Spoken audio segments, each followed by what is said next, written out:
I was just an insecure, scared kid. And the only way I could find myself was through putting myself through the worst thing possible. My biggest advice to give everybody in the world is, like I say, we live in an external world. Everything is you gotta see it, touch it, it's external.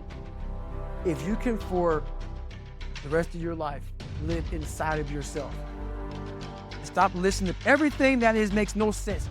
All these insecure people putting their insecurities on you, you gotta flush it out. You gotta take everything and throw it away. You have to believe in one thing, and that is yourself. You've got to go inside yourself to find it.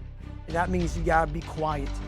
Go in a room, stop talking, search your soul, search your mind, search your abilities, and you'll find it. But if you're not looking for it, you won't find it. So you gotta go start your journey. And the journey starts with you finding, why the hell am I here on this planet Earth? Why am I here? And if you don't know that, you will live the rest of your life searching, always asking the question, why? Well, it was pretty crazy for me. It took a while to get to that point where enough was enough.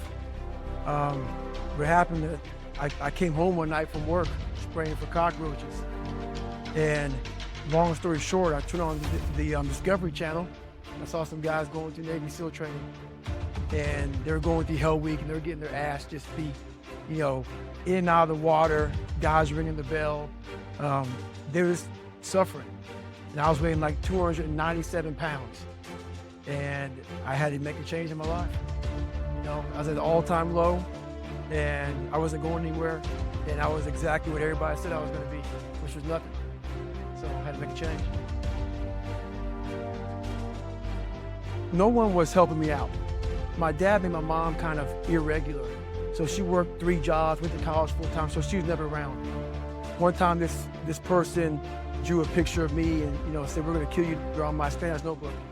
And I took it to my principal, and my principal said they spelled Niger. That was the best advice he could give me. So long story short, what I realized was no one was here to help me. I started shaving my head when I was 16 years old. And the feeling I had every morning, I looked in the mirror, was horrible.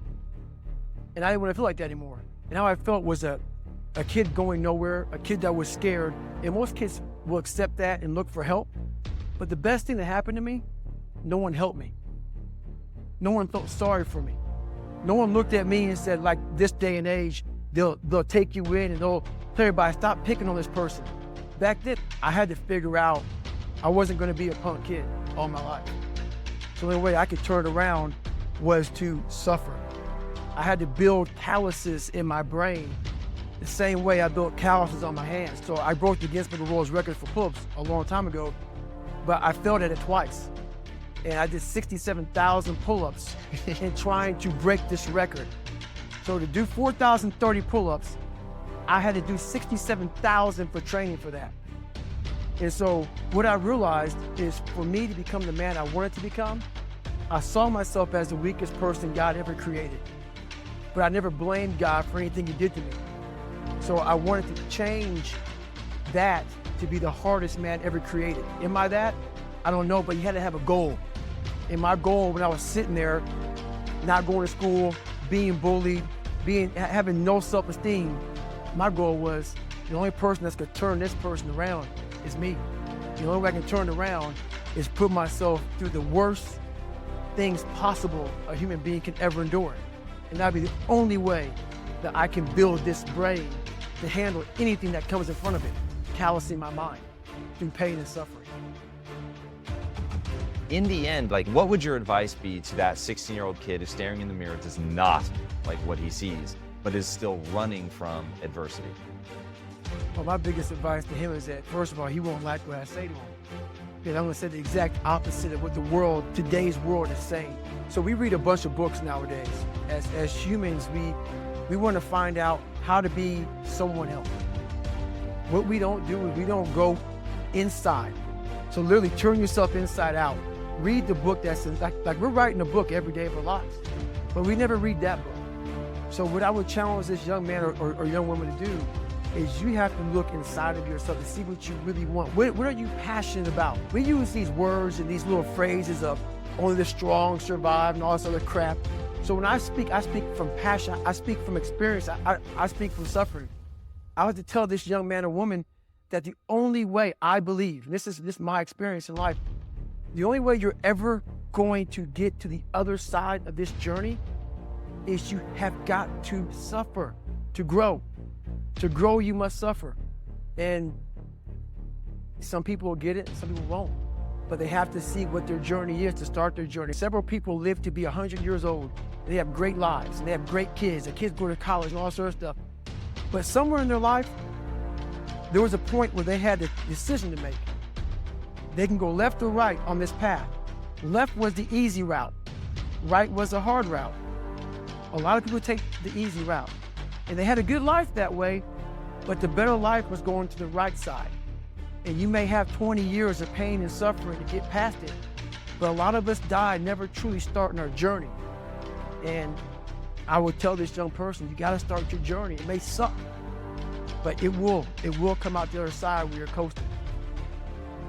Every day, we're seeing who we are as people. When I was growing up, I lied for people to accept me because I didn't accept myself. So I would make up stories so that you would accept me into your world. I would, everything I did was for someone else to like me. It wasn't until I started reading my own book about how pathetic I was as a human being. I could blame my dad, I could blame kids at school, I could blame having health issues, ADD, my mom not being around. Great mom, but she was doing her thing. I could blame a lot of people. And that's the book I was reading. And I put it off on everybody else. I'm afraid of my shadow. How can I overcome that?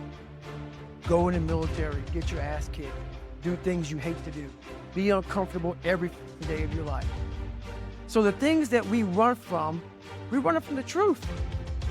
We're running from the truth, man. So the only way I became successful was going towards the truth. As painful and as brutal as it is, it changed me. It allowed me to become, in my own right, who I am today. So hopefully, I can help people that believe that they're much less than what they truly are. Help them find greatness in themselves. And greatness isn't running 200 miles at a time or doing 4,000 push-ups or being a SEAL. Greatness is whatever the hell you dreamed of in your own mind. You gotta first see it. You gotta first create this vision in your mind. And then that's when I come into play. Once you create this vision in your mind, it's how am I gonna get there now? And that's when I come into play. But first you gotta create your own vision. And it's not external. It's the vision created is inside of you. So until you create that, I'm nobody to you.